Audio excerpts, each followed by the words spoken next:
I've made a transfer, I'm locked and loaded, but should I triple captain? Welcome to the Gianni YouTube show. Hope you are all well. This is my team selection video for game week 2, and I'm excited to show you my team. Before I do, if you fancy hitting that like and subscribe button, please take the 1 second it takes to subscribe if you fancy. So look, let's start in goal. Henderson is in between the sticks. Now, many will look at game week 1 and say, should I have spent a little bit more on a Pope or an Alisson or an Edison? They all got big points. 4.5 million keepers usually will pick up more save points. 4.5 million keepers can still produce big returns. And when we look at the defensive data from last year, look, check this out from Fantasy Football Scout. This is last season's stats. The best defences, yeah, of course, Arsenal, Man City right up there. But both Everton and Crystal Palace, Everton have Pickford, who's now 5, of course, but was 4.5 million, and Palace with Henderson at 4.5. They were very good last time out. Palace were 5th for goals conceded. They were 4th for expected goals conceded. They were 4th for clean sheets. If Palace can match that, Henderson at 4.5 is going to be excellent value. West Ham, Chelsea, Leicester up next. If he can keep 2 clean sheets, I'd be delighted. So look, let's see how he goes and then talk about my back 3. So look, let's introduce my back 3 together as Trent, Lewis Hall, and of course, Quansah, right? We're going to put a big cross through Quansah because, spoiler alert, I've sold Quansah. We'll talk about his replacement later in the show. But let's just address Trent and Lewis Hall. I think game week 1 also showed us that Trent is worth the extra on Saliba or Gabriel or Gvardiol. Yes, the Arsenal or Man City defenders are going to be good, but they won't carry the upside that Trent carries. If we look at expected assists from the weekend just gone, guess who's top of the charts? Trent clocked 1.0 expected assists. Maddison 0.98. From all the players in the league, those two are head and shoulders above everyone. Trent should have got a couple of assists. He was very, very close, and big points are due. Brentford, Man United and Forest up next for him. Honestly, if you can reach Trent, go for it. Lewis Hall, still a very good buy. Wasn't brilliant game week 1, but Newcastle are going to get clean sheets.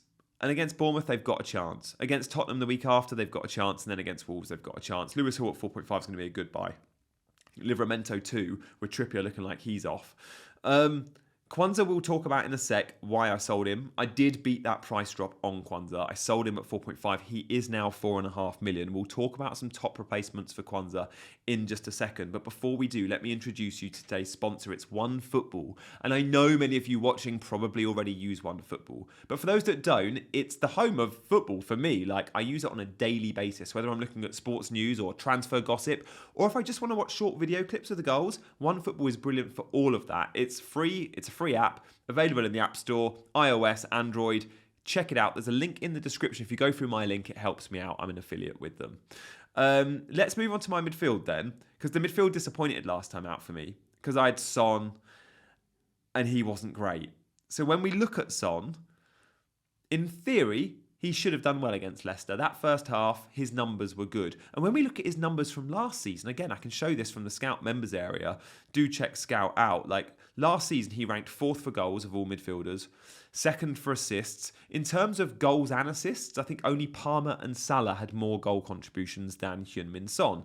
I still think he's a good asset. He was very wide against Leicester, and second half Spurs were rubbish. I was there watching the game live.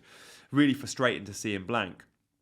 I'm giving him another opportunity. I went Son in this team instead of Saka, and there's a 10-point difference that I need to catch up on. Saka got 12, Son got 2. Can this weekend Sonny outbalance that? Son's got Everton, Saka goes to Villa. Let's see. If he doesn't produce against Everton, or he doesn't look good against Everton, he may well be my transfer out in game week 3. But Son lives to fight another day. And we can see from the pass map here, Son is still very involved. When we look at this Spurs setup, we see the thicker lines are the more popular passing routes. The bigger circles are the players that are touching the ball more. And we can see players like Pedro Porro stand out straight away as an excellent pick. Super high, no wonder he scored the goal. But you look at Son and go, a lot comes down that left-hand side. And Maddison drifts left quite often to Son as well. And that little triangle between Maddison, Son and Udogie I thought was really nice for the first half at Leicester. We need Son to get something against Everton. I think they can do that. I do think they can do that. And look, when we look at the opponents, Everton weren't great, were they, against Brighton? We'll talk more about that later. Jota, guys, phenomenal value. Honestly, if you can reach Jota this week without surgery, I'd consider transferring him in. I think we've got ourselves a bit of an FPL gift here. And the big reason for that, and sure, I know he only might play 75 minutes each week. I think he came off at 74. That's fine. If you get 74 minutes of Jota every week, you're going to get big returns. As long as he's listed as a 7.5 mid, you're laughing. Because look, this is where he's playing. We can see from the Liverpool average position and pass map, most advanced man on the pitch. Right alongside Mo Salah there on the right, but down the middle, Jota. And Jota, Salah and Diaz are going to be an exciting front three. And if Gakpo or Darwin comes into the team, fine. But for the time being, that number 9 slot is Jota's. And he's playing well enough to keep the spot. If he continues scoring goals, and he should have had a couple against Ipswich, then he's going to be a phenomenal FPL option. Honestly, Jota's an easy pick. If you don't have him, consider getting to Jota. If you're enjoying the show, by the way, do hit that like button and please do subscribe to this YouTube channel to follow my journey all season. Nkunku's up next. Nkunku is, well, I mean, what do we make of Nkunku? I think Nkunku is a difficult one because he was so good 2 years ago at Leipzig. Like, there's a reason Chelsea wanted to pay big money. He was a very sought-after forward. His injury problems have been an issue. But then this season, we go, he's had a full pre-season, he's fit. And then you see early subs and you see him playing out on that left-hand side. It can be frustrating. Will he continue out on the left? I don't think so. If he does, it might be a problem because I think he's better centrally, either in the 8, 10 or 9. He could become the number 9 for Chelsea, though. I don't know if Jackson's in the best 11. I don't know if Chelsea go and buy a 9. If they do, and Osimhen comes, then fine. But if they doesn't, Nkunku could very much be the answer. So for the time being, you'd be naive, I think, to sell him this week. But look, if he doesn't perform against Wolves, or we don't like the minutes, or we don't like the position, maybe he's a transfer out waiting to happen too. Let's give him another chance, though. And then also bring in a couple of Newcastle lads next up. I think we have to talk about this because in terms of analysing how Newcastle played last week, I'm not going to show you an average position map. I'm not going to show you stats because Gordon and Isak played for a Newcastle team that was down to 10 men in the first half an hour of that football match. And with that in mind, it's not an accurate sample size. So sure, they should and could have got way more points, and maybe they would have if they had played with 11 men. But Isak still got an assist. Gordon still looked bright in stages. Gordon's now a little bit more up and running because, of course, he had such a short pre-season coming back late with England. I expect Gordon to play 90 minutes against Bournemouth. And I think Gordon and Isak, who are both in my team, could still produce big. Now, we know their record away from home isn't as good. Both Isak and Gordon and Newcastle as a team, they function way better if you go off last season's numbers in attack. We know they do. At home. But Bournemouth away is not a bad fixture. And actually, I watched Bournemouth versus Forest. That was the other game I was at last weekend at the City Ground. And Forest were all over them. Like, I fancy Newcastle to score a couple here. And then the week after, it's Tottenham at home, which is actually a really good fixture for Newcastle because Tottenham have a go, they leave spaces, and last season I remember Newcastle blitzed Spurs at St James's. So Gordon and Isak I still feel like is a fairly nice double up for me. And look, so many have Isak, you're probably not benefiting much from those points. If you have Gordon, he's provider, you massively benefit if you have the double up. So it's a risk I'm willing to take. And this team is quite risky, like there's no doubt about it. There's no Arsenal players in this team, and that's probably what cost me most game week 1. So in the front line, we've spoken about Isak, we've spoken about Gordon in midfield. But there's 2 other forwards we have to discuss. And then, of course, that Quansah replacement. Stay tuned for that. Solanke up next. Now, I showed you the Spurs pass map earlier. Let's put Solanke in this team. I don't need to show you the pass map. He wasn't overly involved. But what we like is always high, very central, we're going to see a lot of chances created for him. And we know from Spurs, both Son and whoever's on the right, whether it's Kulu or Brennan, they stay wide and there's going to be a ton of crosses into the box. Spurs cross the ball pretty much more than any other team in the league. Solanke is going to be a massive beneficiary of that. Now, when Spurs made all their substitutions in the week, and they made 6 substitutions because one was a head injury from Bentancur, all the attacking players came off, including Son and Maddison and Brennan. Who got 90? Solanke got 90. Even though Richarlison comes up, like Solanke is going to be an important part of this team. And I don't think we're going to see too many early subs. I was shocked that Son didn't get the 90 and Solanke did, for example. So Solanke's got Everton at home. And when we look at Everton from game week 1, we can see here from between the posts this dominance map. This dominance map shows how Everton were never really in the game. Look how Brighton, especially later in the game, second half, all those big chances. When we look at the total XG for Brighton versus the total XG of Everton, it was a very, very one-sided affair. Now, is that telling us that Everton are bad? Or is it telling us Brighton are good? I think it's probably telling us a bit of both. But very few teams go to Goodison Park and do that. So Everton were out of sorts. And if Everton were out of sorts then, what are they going to be like on the road to a very attacking Tottenham team? If Tottenham can start fast, which is how they started against Leicester, and actually convert a couple of their chances, Spurs should have been 3-4-0 up at half-time against Leicester. And they very well could be if they start quick against Everton. So that's a really interesting one for those on Son and Solanke. Don't knee-jerk sell these guys. Consider selling them after Everton. Let's see, though. I think they might change our mind. I think they really might change our mind.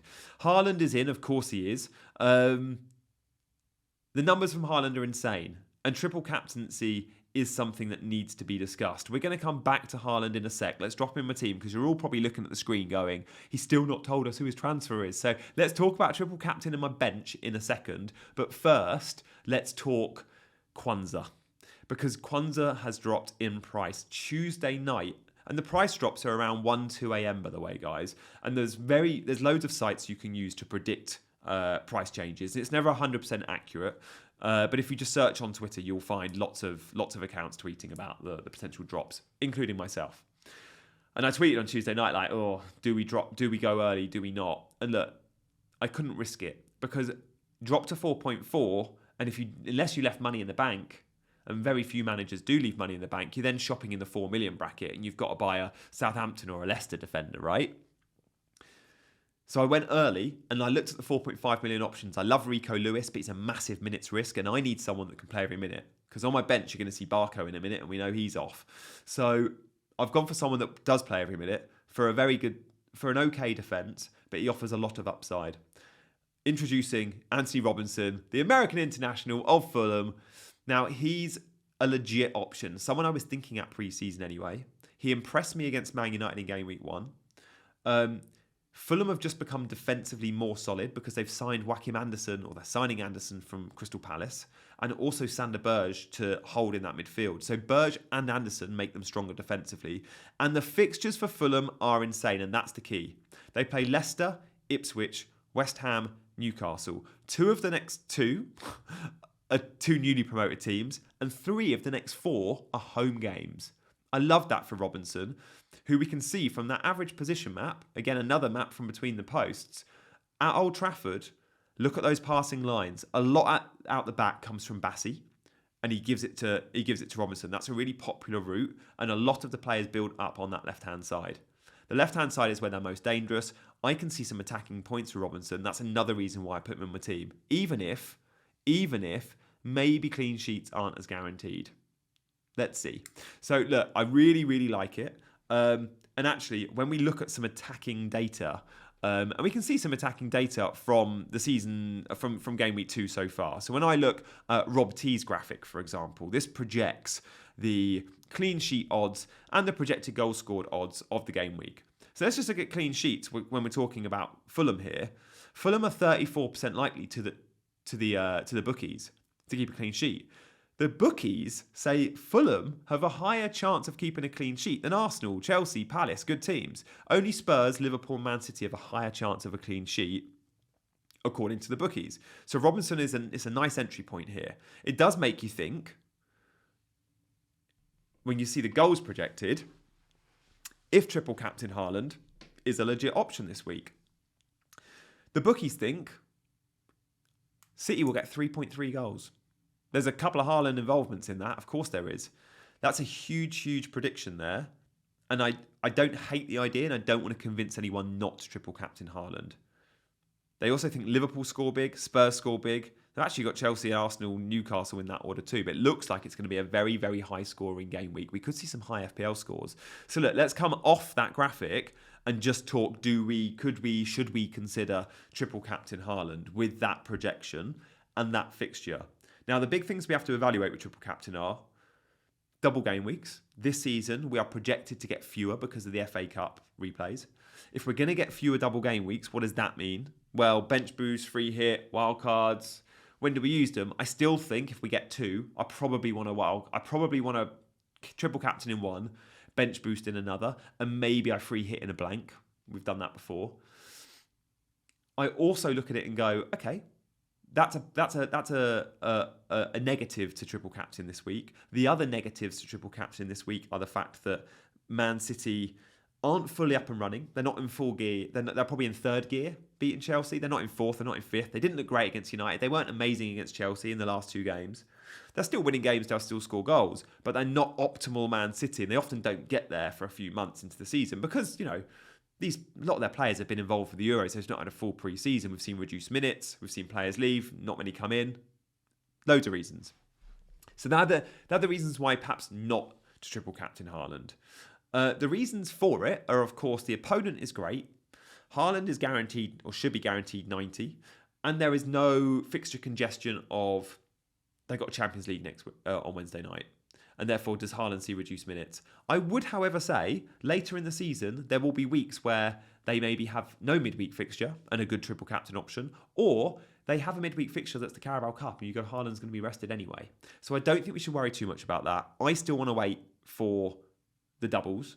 I've no doubt it will probably go on Haaland, but it's not for me. If it's for you, I completely get it. Should we captain Haaland this week, or captain Salah if we own both, or captain anyone different?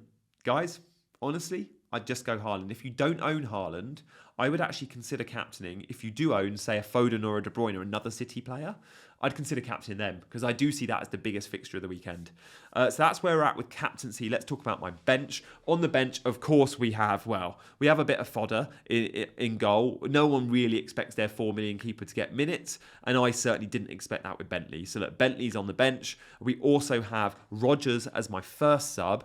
Now, Rodgers really impressed me against West Ham, and I'm excited that I own Rodgers because I think he'll be in my team in the future weeks because the Villa fixtures are about to turn. It's Arsenal this week where I've benched him, but then it's Leicester, Everton, Wolves. It's a really nice run, and Rodgers is taking up some great central attacking positions, and he got 90 minutes against West Ham.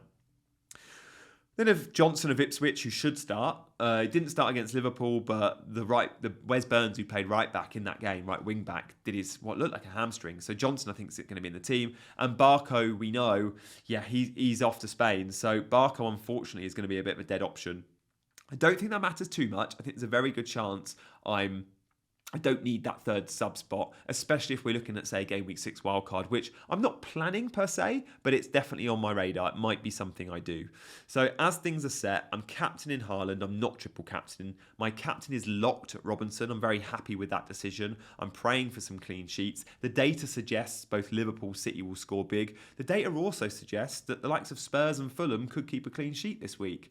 Guys, if you've enjoyed the video, please do show your appreciation for it simply by hitting that subscribe button. If you want to drop a comment, I would love to see your team and your thoughts, so drop a comment below and stay tuned for way more content over the weekend and next week. If you haven't already seen it, I did a team selection video yesterday with Dean Ashton. Yeah, the former England player. He's a proper FPLer. He's one of us. Check that video out and I'll see you next time. Thank you. Goodbye.